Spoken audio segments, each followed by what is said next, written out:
Hello viewers, this is Suman Dutta. তো আজকে present হলাম নতুন একটা ভিডিও নিয়ে। আজকে আমরা এখানে 10টি গুরুত্বপূর্ণ এসটিজিটি পরীক্ষার জন্য প্রশ্ন নিয়ে আলোচনা করব।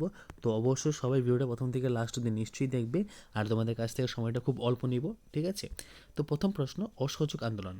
মহাত্মা গান্ধী এই অসহযোগ আন্দোলনের মেইন প্রবক্তা, ঠিক আছে? তিনি এই আন্দোলন গড়ে তুলেছিলেন, ঠিক আছে? তো 1920 সালে শুরু হওয়া এই আন্দোলন ছিল ভারতের স্বাধীনতা সংগ্রামের একটি গুরুত্বপূর্ণ পর্যায়। শেরি পাঞ্জাব, রঞ্জিত সিং শেরি পাঞ্জাব নামে পরিচিত ছিল রঞ্জিত সিং। তো তিনি ঊনবিংশ শতাব্দীতে শিখ সাম্রাজ্যের প্রতিষ্ঠা করেছিলেন একজন শক্তিশালী শাসক ছিলেন শেরি পাঞ্জাব মানে রঞ্জিত সিং। ভক্তি সাধক কবির, তো ভক্তি সাধক কবির এই যে তার ধর্মীয় গুরামি এবং জাতি ব্যবস্থার কঠোর সমালোচনার জন্য পরিচিত ছিলেন। তিনি হিন্দু ও মুসলিম উভয় সম্প্রদায়ের মধ্যে প্রচলিত কুসংস্কারের বিরুদ্ধে কথা বলেছিলেন। পলাশীর যুদ্ধ, তো এখানে এটা ভুল উঠেছে, ঠিক আছে, এটা উত্তর হবে না। তো পলাশীর যুদ্ধে বাংলার নবাবদের শাসনের অবসান এবং ভারতের ব্রিটিশ ইস্ট ইন্ডিয়া কোম্পানির ক্ষমতা সংহতকরণকে চিহ্নিত করে। 1757 সালে এই যুদ্ধে ব্রিটিশরা নবাব সিরাজউদ্দৌলাকে পরাজিত করেছিলেন। ভারতে রায়তবাড়ি ব্যবস্থার প্রবর্তক কে ছিলেন? Thomas Munro. ভারতের রায়তবাড়ি ব্যবস্থার প্রবর্তক কে ছিলেন? Thomas Munro. রায়তবাড়ি ব্যবস্থা বন্দোবস্ত যা ছিল ব্রিটিশ ভারতে ভূমি রাজস্ব ব্যবস্থার একটি পদ্ধতি ছিল, যা মাদ্রাজ প্রেসিডেন্সিতে স্যার থমাস মনরো দ্বারা প্রবর্তিত হয়েছিল। এই ব্যবস্থায় সরকার এবং কৃষকদের মধ্যে সরাসরি সম্পর্ক স্থাপন করা হয়েছিল। তো মনে রাখবে যে রায়ত মানে কাদের বলা হয়? কৃষকদের বলা হয়। খুবই একটা গুরুত্বপূর্ণ পার্ট। ভারতীয় জাতীয় কংগ্রেসের প্রথম অধিবেশন কবে হয়? 1885 সালে 28 ডিসেম্বর। 1885 সালে 28 ডিসেম্বর। তো আজকে আমি যে ভিডিও বানাচ্ছি, জানি না কার কাছে কীরকম লাগছে, কিন্তু আমি সবাইকে বলবো অবশ্যই ভিডিওগুলো প্রথম থেকে শেষ অবধি দেখার চেষ্টা করো, কারণ এখানে অনেক কিছু দেওয়া আছে।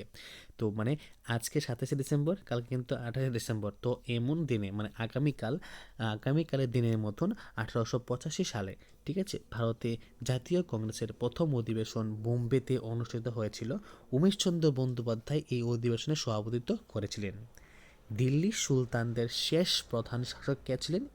মোহাম্মদ বিন তুগলক, ঠিক আছে? কে ছিলেন? মোহাম্মদ বিন তুগলক। তো তিনি দিল্লি সুলতানি আমলের প্রধান শাসকদের মধ্যে মোহাম্মদ বিন তুগলক ছিলেন শেষ শক্তিশালী শাসক। তার পরবর্তীকালে যে শাসকটা ছিল তারা কিন্তু তুলনামূলকভাবে অনেক দুর্বল ছিল। খিলাফত আন্দোলনের সময় দিল্লির শাসক কে ছিলেন? ব্রিটিশ সরকার, ঠিক আছে? তো খিলাফত আন্দোলনের সময় দিল্লির শাসক ছিলেন ব্রিটিশ সরকার, ঠিক আছে? তো সময়টা দেখে নাও 1919।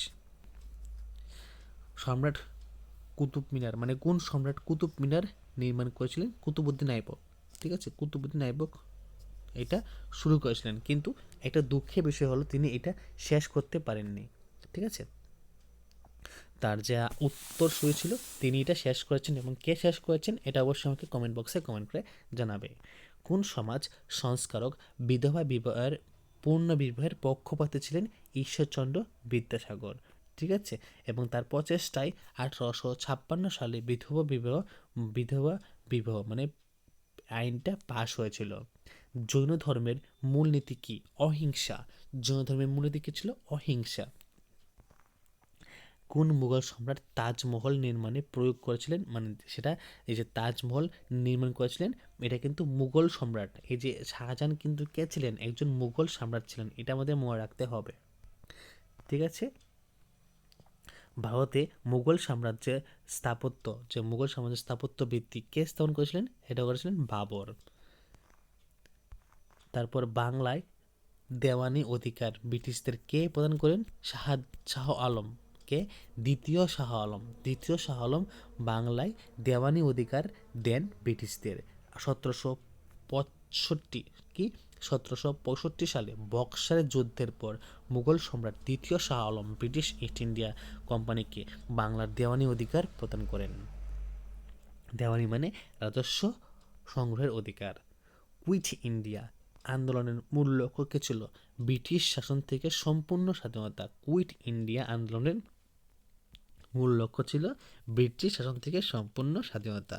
তো সন 1942 সালে ভারত ছাড়ো আন্দোলনের প্রধান লক্ষ্য ছিল ব্রিটিশ শাসন থেকে ভারতের সম্পূর্ণ স্বাধীনতা অর্জন করা। ভারতে মুঘল সাম্রাজ্যের প্রতিষ্ঠাতা কে ছিলেন? বাবর। 1526 সালে পানিপথের যুদ্ধে ইব্রাহিম লোদিকে তিনি পরাজিত করে বাবর ভারতে মুঘল সাম্রাজ্যের প্রতিষ্ঠা করেন। বিক্রমশিলা বিশ্ববিদ্যালয়ের প্রতিষ্ঠাতা কে করেন? ধর্মপাল। বিক্রমশিলা বিশ্ববিদ্যালয়ের প্রতিষ্ঠা করেন ধর্মপাল। অষ্টম শতাব্দীর শেষ দিকে পাল রাজা ধর্মপাল প্রাচীন ভারতের অন্যতম গুরুত্বপূর্ণ শিক্ষাকেন্দ্র বিক্রমশিলা বিশ্ববিদ্যালয় প্রতিষ্ঠা করেন। বাংলার পূর্ণ নবজাগরণের প্রতিষ্ঠাতা কে ছিলেন? রাজা রামমোহন রায়। রাজা রামমোহন রায়কে নবজাগরণের পথপ্রদর্শক বা প্রতিষ্ঠা হিসেবে গণ্য করা হয়, যিনি সতীদাহ প্রথা বিলোপ করেন এবং আধুনিক শিক্ষার প্রসারে গুরুত্বপূর্ণ ভূমিকা পালন করেন। দিল্লির কোন সুলতান বাজার নিয়ন্ত্রণ এবং মূল্য নিয়ন্ত্রণে এনেছিলেন? আলাউদ্দিন খলজি। ঠিক আছে, বাজার নিয়ন্ত্রণ এবং মূল্য নিয়ন্ত্রণ চালু করেছেন আলাউদ্দিন খলজি।